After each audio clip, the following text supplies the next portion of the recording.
By now, you probably have a sense of who you'll be voting for in the big races like president and governor. If you don't, you've at least thought about it. But have you spent much time thinking about the down ballot races? You know, Raleigh's current mayor, Mary Ann Baldwin, she's not running again. That means the city is getting a new mayor. It will be one of 5 candidates: Janet Cowell, Terrance Ruth, Paul Fitz, Eugene Myrick, and James Shaughnessy. I sat down with all of them. We talked about issues important to you: affordable housing, public safety, and downtown revitalization. Same topics for all candidates, basically the same questions. That way you can compare them. I'm not going to play the full interviews here. If you want to watch those, we are going to post them to WRAL.com and the WRAL YouTube page. You can watch them in full there. Instead, for the next few days, we will go issue by issue, highlighting the candidates' positions and hopefully helping you make an informed decision based on who fits with your values. So tonight, let's focus on housing in Raleigh that you can afford. So let's get into it. How do these 5 people want to address that issue? You know, all candidates want to address the affordable housing crisis. Over the last 4 years, the median home price in Raleigh has gone up 42%, from $316,000 in October 2020 to $445,000 last month. And the median rent in the city is over $1,500. Terrance Ruth, Paul Fitz, Eugene Myrick, Janet Cowell, they have similar positions. They want to utilize state, county, or city-owned land for development. But each of the candidates have different ideas on how they want to execute that. Paul Fitz, for example, he's a mortgage broker, and he has this proposal. He wants to make room for more housing by moving Central and Women's Prison out of downtown Raleigh.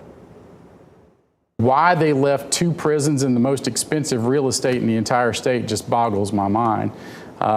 Both prisons are outdated. Central Prison came into effect sometime in the late 1800s.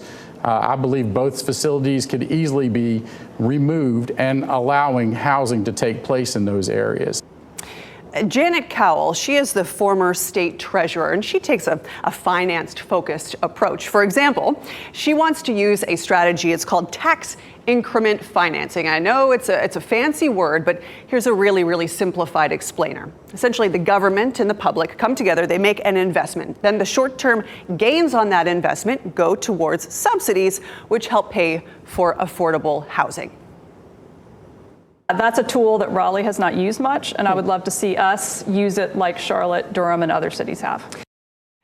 Now, something that Cowell and Terrance Ruth have in common is their desire to get other organizations involved, like nonprofits and businesses.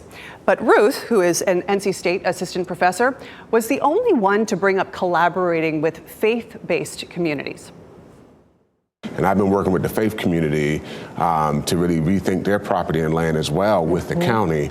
And that's another audience that's ready to engage. Now, James Shaughnessy, by far the youngest candidate in the race. He's a student at William Peace University. He sees that as an advantage. And Shaughnessy sees the future of housing in Raleigh as being vertical.